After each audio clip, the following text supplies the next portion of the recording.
आगमन का दूसरा रविवार। ख्रिस्त में मेरे प्यारे भाइयों और बहनों, यूहन्ना बपतिस्ता संदेश देते हैं, पश्चाताप करो, स्वर्ग का राज्य निकट आ गया है। किसी दिन एक साबुन बनाने वाले कंपनी का मालिक एवं एक पुरोहित छोटे शहर के गलियों में टहल रहे थे। इसी दरमियान उस कंपनी के मालिक ने पुरोहित से कहा, ऐसा प्रतीत होता है कि आप जो ईश्वर के वचन का प्रचार करते हैं उसका कोई खास असर लोगों के जीवन में नहीं होता है। हमारे समाज में बढ़ती बुराइयां, लोगों का बुरे राह को अपनाना, यही दिखलाता है कि सुसमाचार का प्रचार करना लोगों के जीवन में अच्छा फल या परिणाम नहीं लाता है। पुरोहित ने कोई जवाब नहीं दिया। कुछ ही दूरी पर गली के नाले में कुछ बच्चे कीचड़ से लथपथ गंदे खेलने में व्यस्त थे। उस पुरोहित ने मौका पाकर कंपनी के मालिक से कहा, मुझे यह नहीं लगता कि साबुन ने लोगों के जीवन में कुछ अच्छा किया है। ये बच्चे, इनके कपड़े, इन्हें देखकर लगता तो नहीं है कि साबुन सफाई के क्षेत्र में कुछ अच्छा कर रहा है। कंपनी का मालिक ने कहा, ओह, ऐसी बात बिल्कुल ही नहीं है। साबुन तब भी प्रभावकारी या फलप्रद होता है जब इसे शरीर या कपड़े पर लगाया जाए, इसका प्रयोग किया जाए, तभी साबुन का सही और फलदायक रूप हम पाएंगे। उस पुरोहित ने तुरंत उसे जवाब दिया, आप बिल्कुल सही कह रहे हैं। इसी प्रकार सुसमाचार के साथ भी होता है। यह फलप्रद तभी हो सकता है जब हम उसे अपने जीवन में लाएं, उसका प्रयोग करें, उसके अनुसार अपने जीवन को जिएं। आज आगमन के दूसरे रविवार में पवित्र कलीसिया हमें आमंत्रित करती है कि हम अपने नित्य दिनों में पश्चाताप का उचित फल उत्पन्न करें। नबी ईसायाह कहते हैं, मसीहा जो आने वाले हैं उन पर पवित्र आत्मा छाया रहेगा।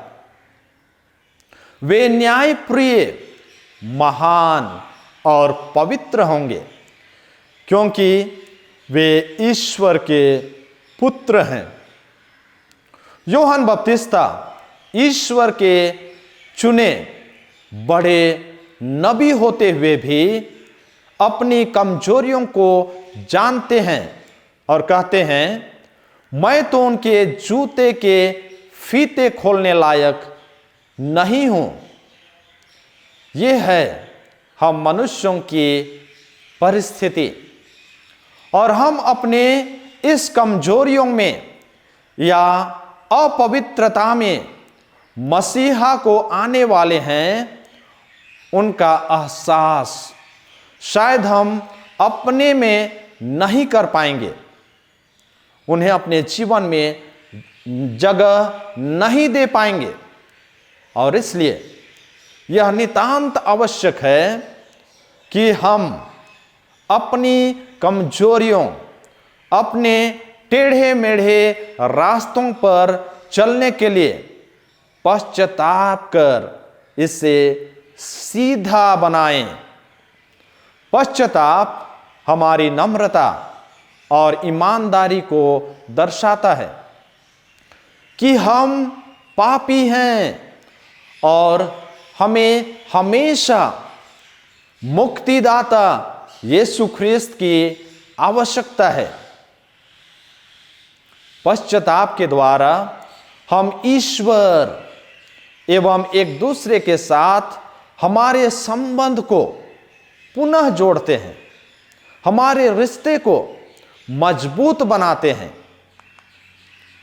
आज के पाठ इस संदर्भ में प्रकाश डालते हुए कहते हैं कि हम धैर्यपूर्वक पश्चाताप करें, क्योंकि हम कमजोर हैं और नहीं चाहते हुए भी हम बारंबार उन कमजोरियों का शिकार हो जाते हैं, पाप में बार बार गिर जाते हैं।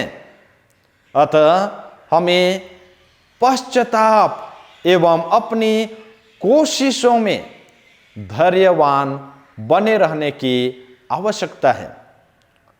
और दूसरा, हम सुसमाचार या मसीह की शिक्षा को अपने जीवन में अपनाकर पश्चाताप करते हुए अपनी कमजोरियों को साफ कर सकते हैं, स्वच्छ कर सकते हैं। हम निश्चय ही ईश्वर के वचन को पढ़ते हैं, सुनते हैं, पर यह पर्याप्त नहीं है। उस कहानी की तरह जब तक हम साबुन को अपने शरीर में या कपड़े में नहीं लगाएंगे, तब तक हमारा शरीर या कपड़ा साफ नहीं हो सकता है। ठीक उसी तरह हम भी जस के तस रह जाएंगे जब तक हम ईश्वर के वचन को अपने जीवन से ना जोड़ें, उस वचन को अपने जीवन में ना अपनाएं, उस वचन के आधार पर अपने जीवन को न जिएं। अतः हम ईश्वर के वचनों और उनकी शिक्षा को अपने जीवन में अपनाकर पश्चाताप कर सकते हैं। इस वचन कहता है ईश्वर प्रेम है, पर हम अपने कर्मों द्वारा बहुधा उस प्रेम देने के बदले हम दुख देते हैं और हम उन्हें प्रेम के वचनों पर चलकर ही हम यह साबित कर सकते हैं कि हम प्रेम करते हैं। जिस प्रकार किसी वृक्ष का महत्व उसके फल या उसकी उपयोगिता से जानी जाती है, ठीक उसी प्रकार हमारे पश्चाताप की वास्तविकता एवं गहराई उसके फल से ही जानी जाती है। यूहन्ना बपतिस्ता पश्चाताप का संदेश देते हैं और यह पश्चाताप किसी फिल्म की तरह नहीं है जिससे 3 घंटों में समाप्त हो जानी चाहिए। यह कोई मौसम नहीं है कि जो कुछ महीनों के बाद बदल जाए, परंतु यह पश्चाताप हमारे जीवन का एक अमूल्य भाग है। यह सिर्फ दिखावा मात्र नहीं है, वरन हमारे जीवन में इसका प्रभाव दिखना चाहिए। इसके फल की मधुरता का एहसास स्वयं को एवं साथ में दूसरों को भी होना चाहिए।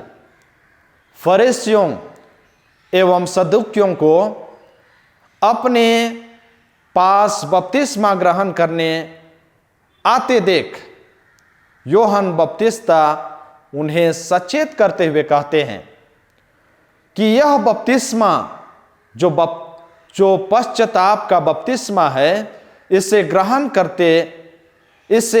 ग्रहण मात्र पर्याप्त नहीं है।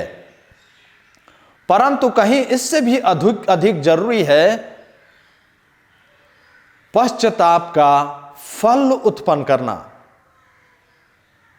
और यदि हमारा पश्चाताप वास्तविक है, सच है, यह हमारे दिल से निकलता है, तो निश्चय ही यह फल उत्पन्न करेगा। आज आवश्यकता है कि हम पश्चाताप के साथ साथ फल उत्पन्न करने की भी सोच रखें, और उसके लिए हमें कोशिश करने की आवश्यकता है।